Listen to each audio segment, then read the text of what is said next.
19তম নিবন্ধনে কম নম্বর পাওয়া প্রার্থীদের চাকরি হওয়ার সম্ভাবনা খুবই কম। এখন আপনারা যদি 19তম নিবন্ধনধারী হয়ে থাকেন, অর্থাৎ হচ্ছে 19তম নিবন্ধন আবেদন করবেন বলে ভাবছেন, এখন আজকের ভিডিওটা আপনাদের জন্য একটু বেশি গুরুত্বপূর্ণ, কারণ এই ভিডিওতে আমি অনেক কথা আলোচনা করব নিবন্ধনধারীদের জন্য, যে 19তম নিবন্ধনে কম নম্বর পেলে কেন আপনার চাকরি হওয়ার সম্ভাবনাটি কম, সে বিষয়ে আজকে আলোচনা করব।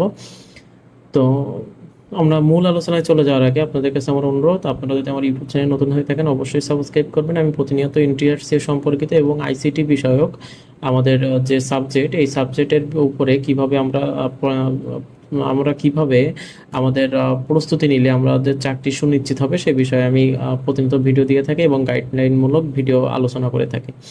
আচ্ছা, এখন দেখব যে 19তম শিক্ষক নিবন্ধন বিজ্ঞপ্তিতে দ্রুত সময়ের মধ্যে প্রকাশের নিশ্চিত প্রস্তুতি নিচ্ছেন বেসরকারি শিক্ষক নিবন্ধন ও প্রত্যয়ন কর্তৃপক্ষ এনটিআরসি।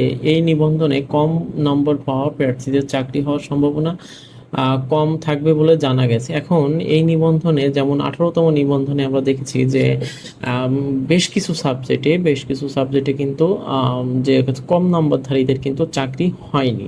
সেক্ষেত্রে কিন্তু ওনাদের শূন্যপদ কিন্তু অনেক থেকে গেছে, এনটিআরসি কিন্তু শূন্যপদ অনেক বাদ রেখে গেছেন, কিন্তু চাকরি কিন্তু দেননি কম নম্বরধারীদেরকে।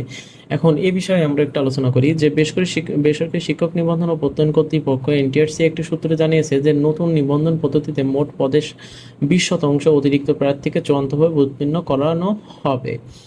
এখন এখানে বলা হয়েছে নতুন নিবন্ধন পদ্ধতিতে মোট পদের যতগুলো মোট পদ থাকবে তার 20% অতিরিক্ত, যে কটি পদ থাকবে তার 20% অতিরিক্ত প্রার্থীকে চূড়ান্তভাবে উত্তীর্ণ করানো হবে।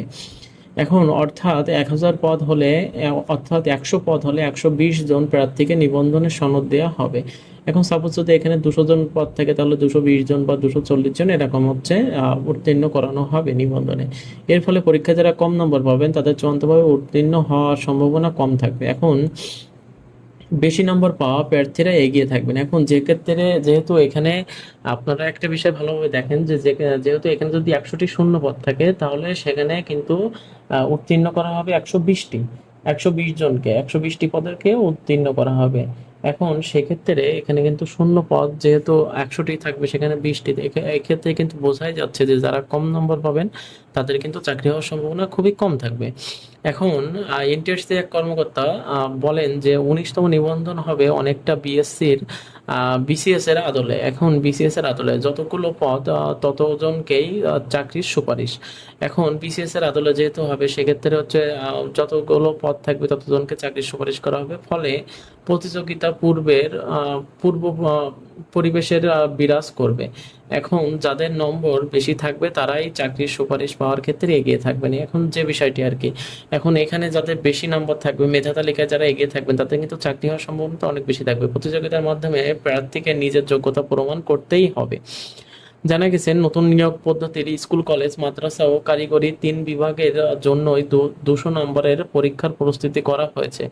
যদিও স্কুল কলেজ এবং কারিগরিতে 100 নম্বরের সাবজেক্টিক এবং 100 নম্বরের জেনারেল এবং মাদ্রাসার জন্য 140 নম্বর সাবজেক্টিক এবং 60 নম্বরের জেনারেল করার প্রস্তুতি করা হয়েছে। তবে এভাবে বিভাজন করলে বৈষম্য তৈরি হতে পারে বলে মনে করেছেন শিক্ষা মন্ত্রণালয়। এজন্য তিনি 3 ভাগে নম্বর বন্টন আর কি ভাগ করে দিবেন।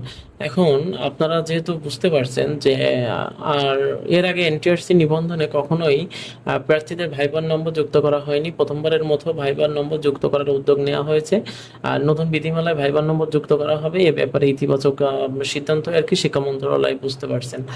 এখন এখানে যে বিষয়টি বলতে গেলে যে বিষয়টি বলা যায় আর কি সেটা হচ্ছে যে আপনারা তো খুব হার্ডলি প্রস্তুতি নেন, কারণ এখানে হচ্ছে কি খুব হার্ডলি প্রস্তুতি না নিলে আপনারা আসলে টিকে থাকতে পারবেন না।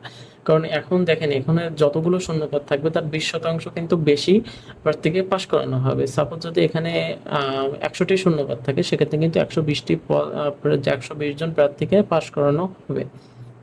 সেক্ষেত্রে কি হবে যে আপনাদের প্রতিযোগিতা অনেক বেশি বেড়ে যাবে, কারণ এখানে তো 100 জনের চাকরি হবে, 120 জনের চাকরি তো হবে না। যেহেতু বিসিএস এর আদলে হবে সেক্ষেত্রে কিন্তু শূন্যপদের বাইরে চাকরি হওয়ার সম্ভাবনা খুবই কম, এবং সেক্ষেত্রে মেধা তালিকায় যারা এগিয়ে থাকবেন তাদের চাকরিটা সব থেকে বেশি হবে। আর আপনারা আমিও নিজেও একজন এনটিআরসি এর শিক্ষক, আমি একজন শিক্ষক এবং আমি আইসিটি বিষয়ক একটি প্রতিষ্ঠানে, স্বনামধন্য প্রতিষ্ঠানে আমি শিক্ষকতা করে আসছি।